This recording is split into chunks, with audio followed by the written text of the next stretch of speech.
Hey, good morning, everybody. Welcome to this Monday's coffee break. Sorry, we had a little bit of internet issues right as I'm about to go live. Then my internet crashes, so it's fun. So we just got back on live. So welcome, and let me get situated here. First off, grab your cup of coffee. I have mine. I've probably had 3 cups already. So if I'm going really fast, we'll blame the coffee. Well, thank you again for joining me.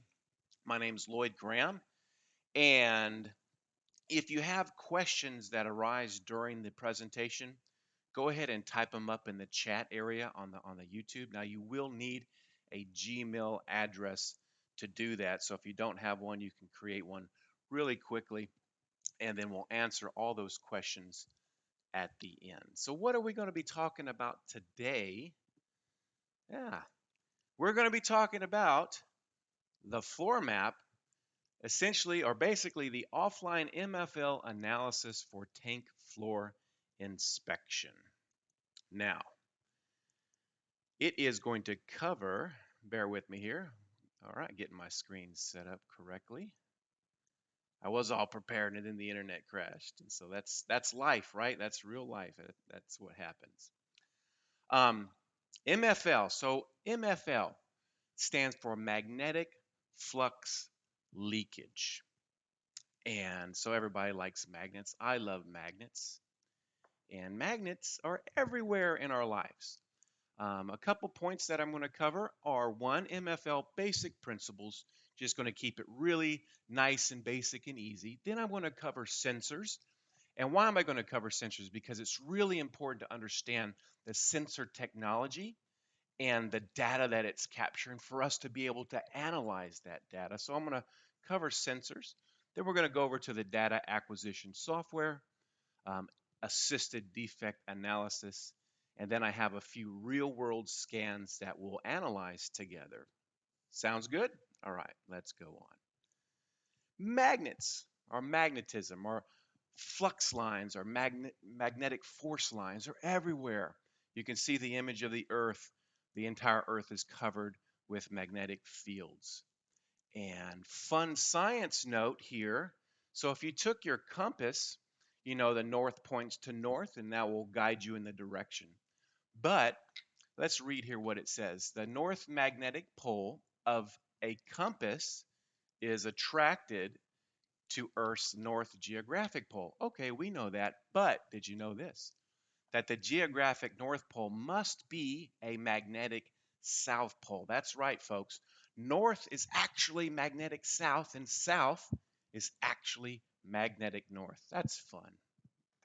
Also, in talking about MFL, the very first documented case of actually using flux lines for inspections was about in 1868, where they took a compass and they uh, took it down the cannon barrels, and wherever there was a crack inside the cannon barrel, they would see a deflection in the compass. So that's really neat.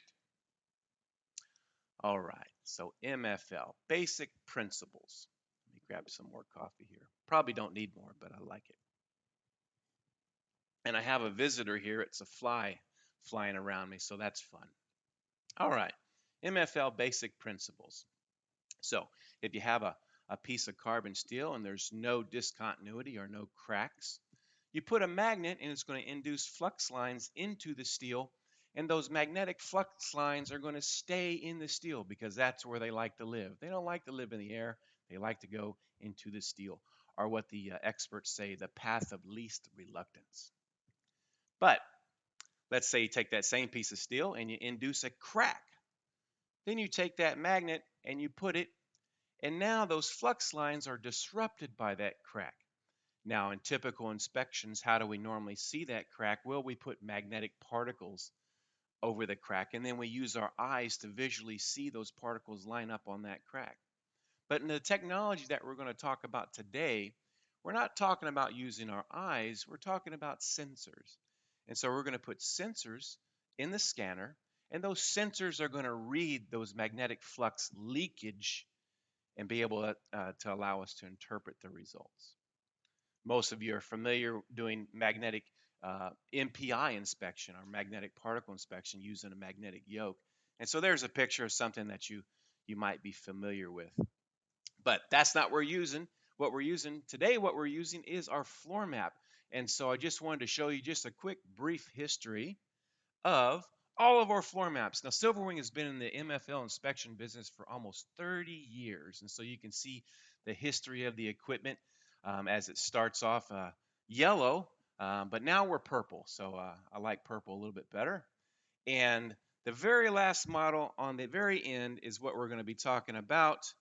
Get my laser pointer here, is the Floormap 3DI MR. That's our flagship model, and there's a picture of it right there.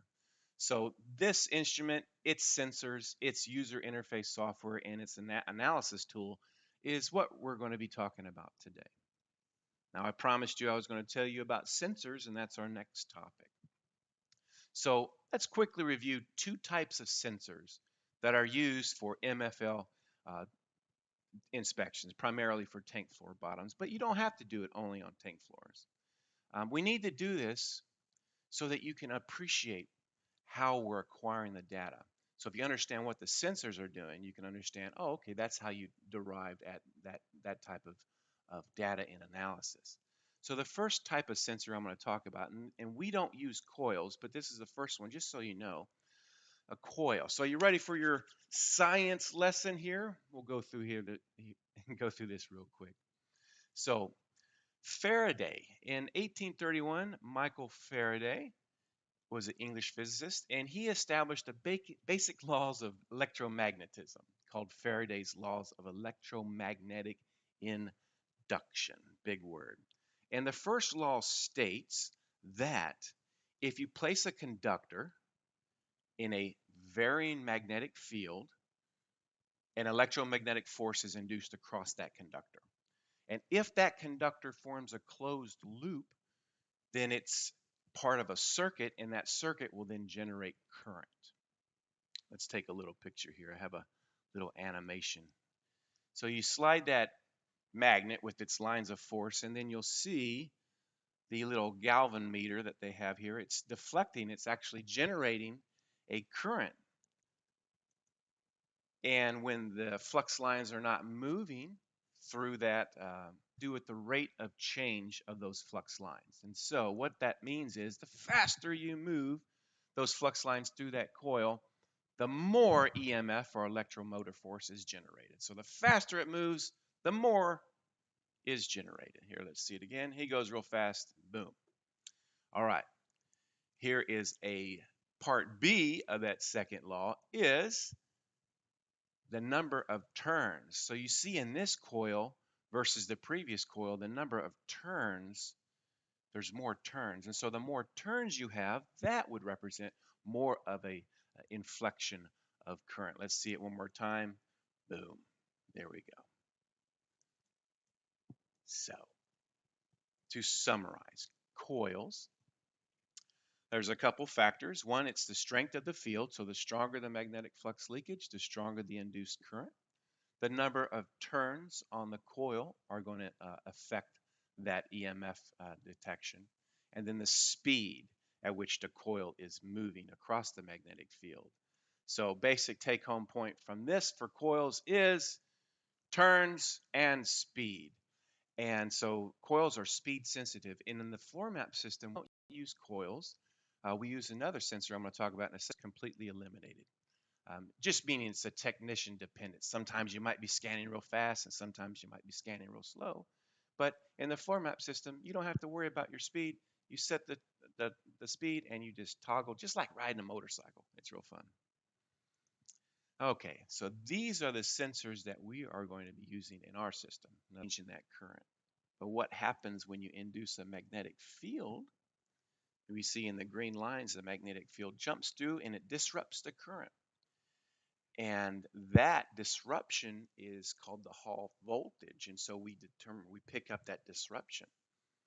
I also want to point out that not only in one direction does it pick up that disruption, but if you reverse the magnetic field, it's going to pick up that in an opposite detection, right?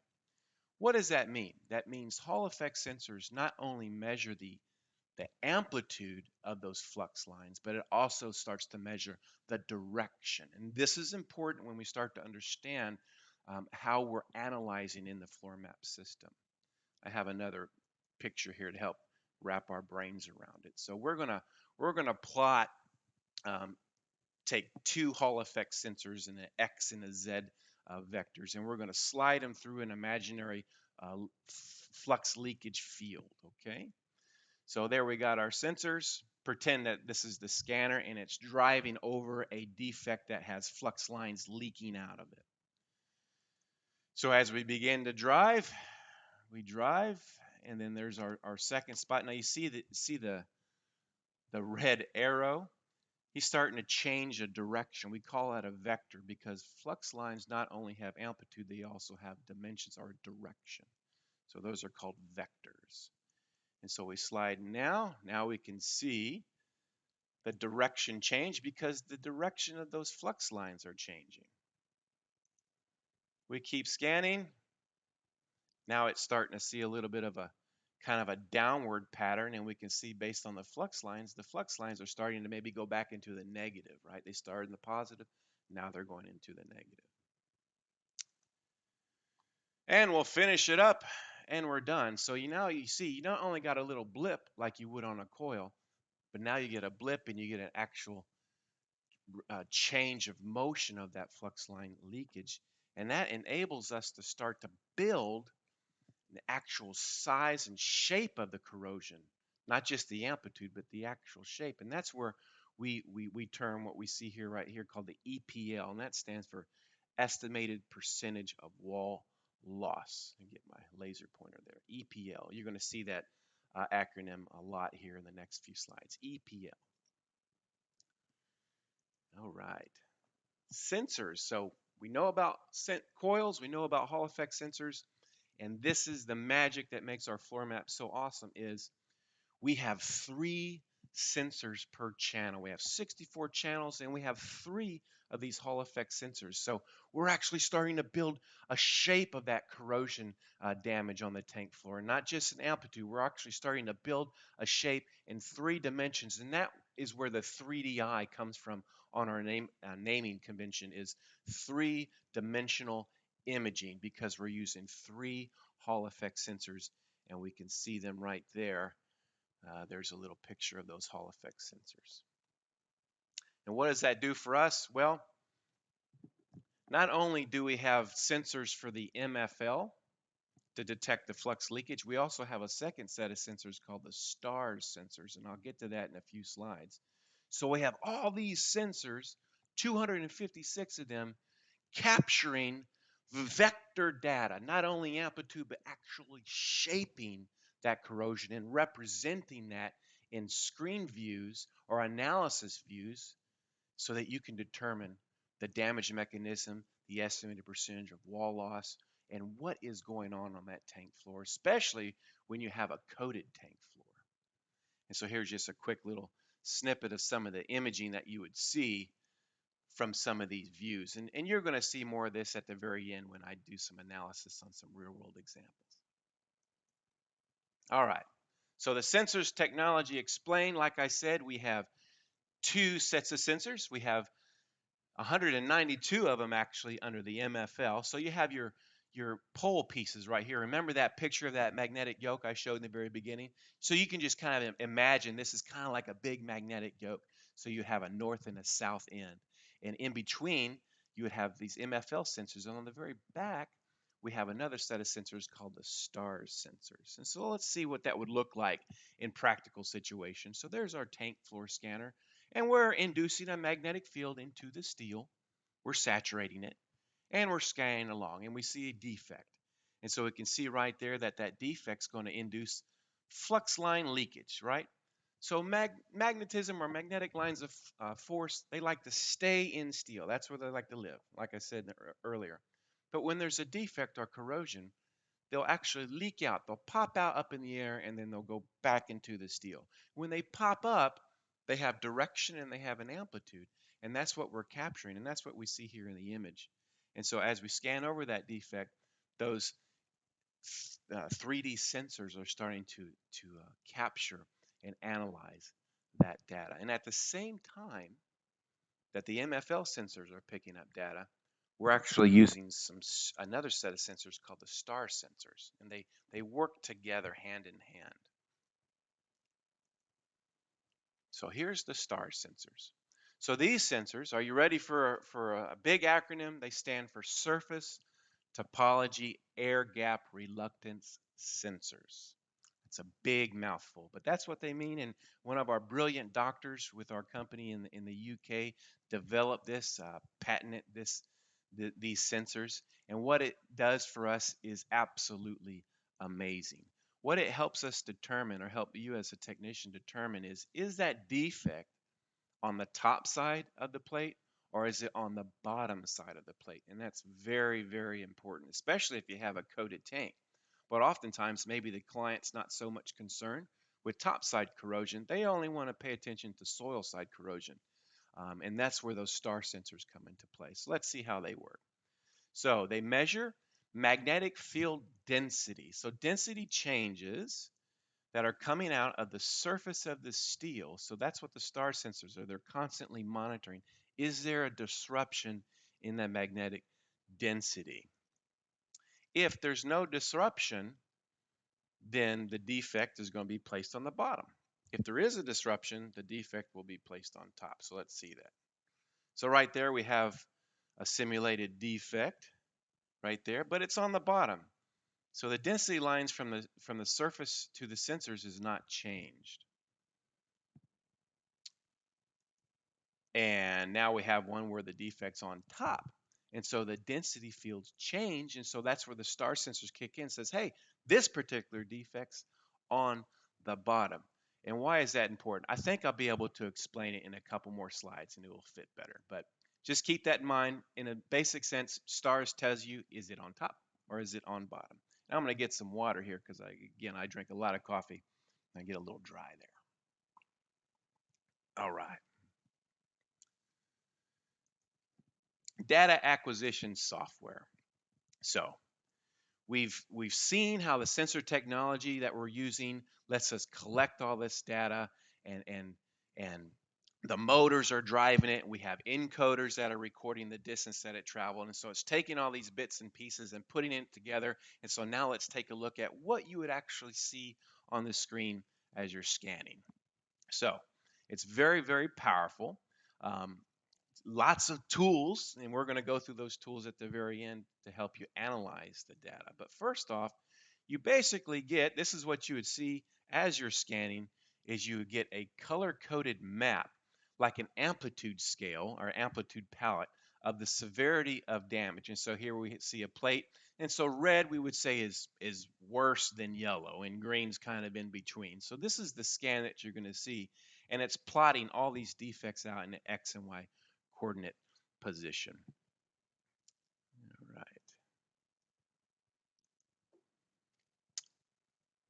Kind of got ahead of myself. And so right there, we see right there, it says the X and the Y position. And then there's that EPL again. So it's telling me this particular defect. It tells me exactly where it is based on the center crosshairs of that cursor. And it's going to tell me the EPL. And so in this defect, it's saying it's 85% wall loss. And so this is a tool that you're going to have at your disposal. You're going to have different types of views, and these are the sizing views, right? And so right here we see that we have the ability to see top and bottom. We could choose to only view top or only choose bottom. Then we have our analysis views, and that just gives us a different way to view that data outside of just a color-coded scale. And again, we'll look at those in our samples at the end. But we have an MFL-I, which is an intensity view. MFL raw, which is the raw polar plot or bipolar plot, negative, positive. It's kind of a black and white grayscale. And then we have our stars view. Quick little picture of what that MFL raw data would look like, and an image of that stars. I'm going to skip over this real quick because I have some beautiful images here towards the end of what that stars view is going to give you. So as you're acquiring the data, you have some tools at your disposal to help interrogate and analyze the defects that you're seeing. And so the first one of those tools we're going to look at is called the adjustable threshold. And so here's three plates that we see. Going from left to right, we got 20%, 40%, and 60%. And what does that mean?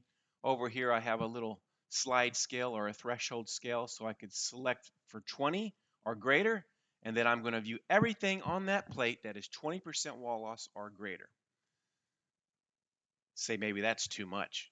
So let's take a look at 40 or greater. So you just use your little finger, you slide it to 40, it instantly removes all of the lower percentages of wall loss, and sometimes a lot of that is just noise. Sometimes you get into that tank and there's a lot of noise, and so you want to quiet it down. So put that threshold down a little bit and just really start to observe the most significant defects. And so that's a tool that you're going to have at your disposal, is the defect threshold. Now I want to show you this plate here from where where this color-coded scan came from.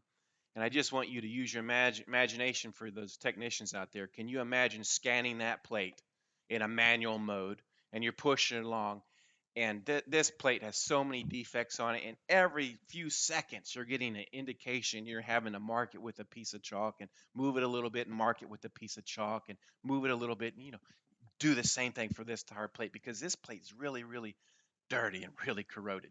And so that's one of the beautiful benefits of a mapping technology. You can scan the plate, then you can use your thresholds, then you can go and focus on the defects of more severity and ignore a lot of that noise or that lower level corrosion. So it's a time saver, and you'll save that time being on those knees doing that verification. Another tool we have is called surface discrimination. This leads into the star sensors like I was talking about earlier. So let's take a peek here. Here we have an image that we'd have our the product, we have the tank floor, and then we would have our foundation. And maybe inside that tank you have some coating degradation, so you have some damage to the coating, so you're getting some topside corrosion. Maybe you have some corrosion underneath the coating, or maybe you have some soil side or foundational issues. Um, so being able to discriminate, is this defect top side or bottom side, will save you a lot of time, because oftentimes maybe you only want to investigate soil side, but it also helps eliminate. Sometimes you're in that tank, it's dirty, it's hot, if you have to get on the ground with a flashlight and flash it at an angle so you can observe, is this on the top or is this on the bottom? That's the beautiful benefit of having these stars, this star sensor, to instantly tell you, is it on the top or the bottom? It's oftentimes very difficult to find out inside the tank, and if there's a coating, it's impossible. All right, I think I got another little slide here. So you're scanning along, there's a topside defect. Oh, yes, this is where I want to explain this. So this is why stars is so important, because if you were to use just the MFL responses, they did a study research for a couple years to determine, could we base on the MFL response only, could we determine, is this defect on top or on bottom?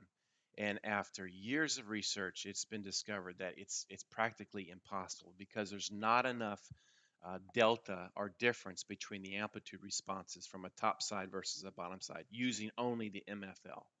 And so that's the significance of those star sensors, because if you just have the MFL data only, it's impossible to tell. So that's what this image is showing you. You can see the red and blue versus top and bottom. And in some cases, a bottom side defect gives you a lower response than a top side defect. It's all based on the thickness and what you're scanning. So it's not linear. All right. There we go. And that's what's just going again over the stars. And where do we place those star sensors? We replace them at the rear pole. So we have our MFL sensors right in the middle, and then we have those star sensors right in the very rear pole. All right, so I'm going to show you a really, really cool image to show you the benefit of the imaging that you get from these star sensors. And so on the left side, we can see a tank floor, and this is top side corrosion. You can actually start to see, it looks like the surface of the moon what the condition of that tank floor is. And then on the right, we have this really cool image, and it says horses.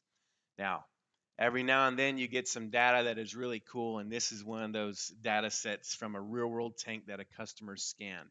Now, this was on a coated tank, and so nobody could see what is written here, but as you scanned and utilizing that stars view, we can actually see what was written.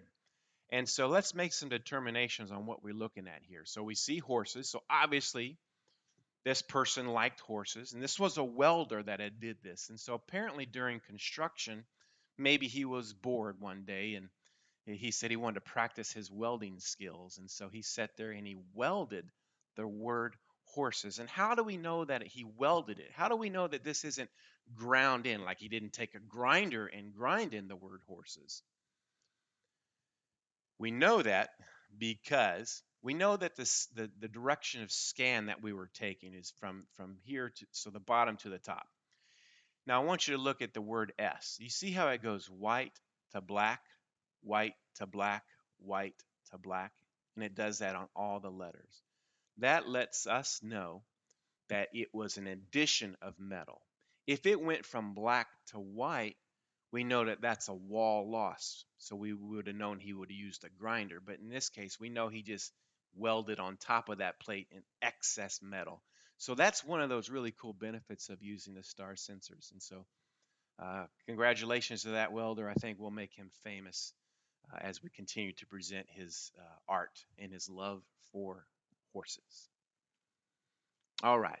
You're doing good. Hang in there with me. We're almost finished. I know you probably already drank your cup of coffee, but we're getting to the very end here.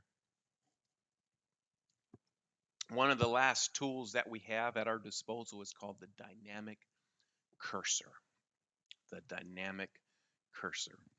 So as you're out there scanning a tank floor bottom, let's look at the basic corrosion types that we're going to see, or defect classifications that we're going to see. So the first one would be a pit type corrosion. And so this would be the kind of the image of it. It's just really small in diameter and it goes really deep. Sometimes it's all the way through. Then we have a conical corrosion, which would make up majority of the type of corrosion that you're going to see. It's like a conical shaped corrosion.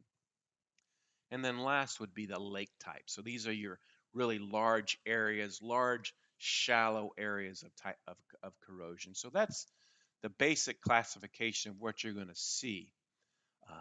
Now I want to point out that this conical type corrosion, we calibrate on conical round bottom notches to mimic conical corrosion. So that's what we calibrate, and that's it mimics our calibration plate. Got a little tongue tied there. So how confident are we that our EPL, our estimated percentage of wall loss, is correct? This is where this dynamic cursor comes into play. And we can consider it what we call a confidence classifier. It builds your confidence in determining what defect you're looking at and the confidence that you can put into that estimated percentage of wall loss that the instrument is telling you. So let's see, how does it work? So there's a picture of a calibration plate. Again, you're going to calibrate on a thickness similar to what you're going to scan inside the tank. And we can see there that we have 20, 40, 60, and 80% round bottom holes. And this is what you're going to get. I'm going to click through here, then explain at the end here. There we go. All right. So you calibrate, and there's your notches. And what the instrument's going to do, it's going to say, okay, on an 80% defect, I'm going to build you a cursor. And it basically does it at 50% of the strength. So if you're a UT man, negative 6 dB drop. And so it's going to build a dynamic cursor based on that. And it's going to give you this region of confidence. And the software is going to be doing this dynamically. Now, obviously, we can't make a defect for a 21 or a 37% or a 42% defect. And so the software through algorithms is building what a defect at that percentage of wall loss would look like at each one of those placeholders, right? And so this dynamic cursor, it actually changes size based on the amplitude response. And so it's building this in the background. You don't have to do anything. It's doing it for you. Then when you see a defect, you put your cursor over that. The instrument's already going to know, based on the amplitude response, the cursor should be this big, and if that defect fills in that dynamic cursor, that's where we start to approach our confidence classifying factors. And so let's take a picture of that. First defect would represent that pit type corrosion that we talked about earlier. Very small in diameter, but very deep and severe. So we put our cursor on top of that defect, and we see here it doesn't fill in the cursor completely. It doesn't start to go into this range or area of confidence here. It stays in the very center. So as a user operator, as a technician, if you saw a defect like that, you would put your cursor on top of it. That would be your first indication that, you know what, I am probably undersizing this defect, and this defect may represent an actual pit type, and it could potentially even be a through hole. So this gives you the confidence as a technician. If you see a defect like this, you say, you know what, maybe I need to get on the ground and pay more attention to this defect because it could be more severe than what the instrument, the EPL, is telling me. The next type would be our conical shape, the majority of the corrosion that we're going to see in the field there. So we get a response, we put our cursor on top of it, and we see now that it fills in the dynamic cursor. We get into that range of confidence. And so now we say, hey, okay, whatever the EPL that it's telling me, my confidence goes really high. It fills in my dynamic cursor. And so I'm more confident that this is exactly what it is. And then if you have to do UT verification, you will likely find that it's plus or minus 10% is the tolerance that we like to suggest. And so that's what that cursor does for your conical shape corrosion. And the last type of corrosion would be that lake type. And so what would that look like on your dynamic cursor? You'd put your cursor over the defect. You see that it fills in the cursor, and it's actually goes outside of the dynamic cursor. So that is instantly an indicator to you that I'm probably oversizing this, and this is probably representative of a large area or a lake type corrosion. And so those are the three main defects that you will see out there in doing your inspections. And that's how that dynamic cursor becomes a confidence classifier to help you on the fly determine what type of defect you're looking at, and then your confidence in reporting that estimated percentage of wall loss. So we're almost there, just a few more slides, and then we're going to get into our actual real world examples. So we have all this data. All this data is built plate by plate by plate, and it's put into a reporting software we call SIMS, and that builds the tank, and then you can do some really, really awesome things on reporting. And maybe we'll have another coffee break where we'll go over the actual SIMS reporting software. But for now, are you ready? Let's take a look at some real world examples. So let me get my proper slide up here. There we go. All right. So, okay, back and forth. All right, so this example, I scanned a calibration plate. And I just wanted to show you the threshold tools and some of those views that we talked about earlier. So I have two calibration plates. The defects look very similar. Of course, they represent 20, 40, 60, and 80. But if you're looking at that, you say, you know what, I don't see the 20. I see an 80, I see a 60, I see a 40. Where's my 20? One of these scans, I can barely see it. That's because of my threshold. So if I go over here to my threshold, I can see that my threshold is set to only view 20 or greater. So let me just slide it down. And so those pop up a little bit better there. It's kind of maybe light to see, but this color is actually kind of a white, off-white cream. So let me put my dynamic cursor. You see the dynamic cursor start to change shape there? So he's starting to see the EPL, and he's giving you the recommended, we call it the donut size for that. And so we see right there, we have our X and Y position. We see a 20%, and that's exactly what that is. Let's go up here to this one. You see how it fills in that area of the outside hash mark of the dynamic cursor. So that gives us confidence that it fills it in, and it's reporting to 40% wall loss, and that's exactly what that is. Let's go up here to this guy. 60%, there he is. And then that guy, 80%, spot on, beautiful. All right, let's take a look at these other views. Get out of the palette. So right now we can see on the right, we're looking at top and bottom. But I did a little sneaky thing, is I scanned one of these with the defects on top and one of them on the bottom. So let's take a look. Boom, which one's the top? The plate on the top is on the right. Let's how about look on the bottom only. Click on the bottom only. So the plate on the left is bottom only. So you see how that works? Top, bottom, and then both. Let's take a look at these analysis views real quick. Here's what the MFL intensity view looks like. It's just a color scale based on not estimated percentage of wall loss, but a factor that we call the U value. So if I put my cursor over there, instead of getting a 80% wall loss, it's giving me a 218 U value. And we cover that during training on the product line, but that's just one way to view it. Let's look at that raw data. There's the MFL raw data of those defects. And the funnest view that I love is the stars view. Remember which plate was on the top? Let's see. Defects are on the top, on the right plate.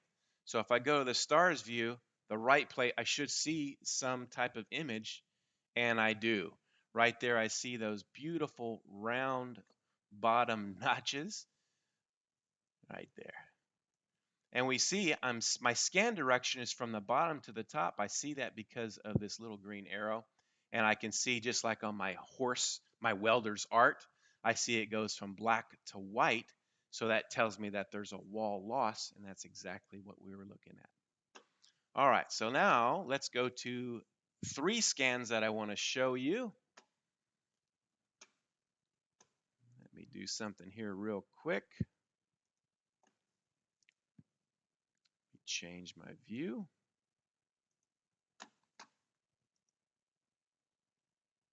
Again, guys, if you have questions, go ahead and start filling those out, because just in a few minutes, I will start answering some questions for you guys. Heat 1-1. All right, so let's do this.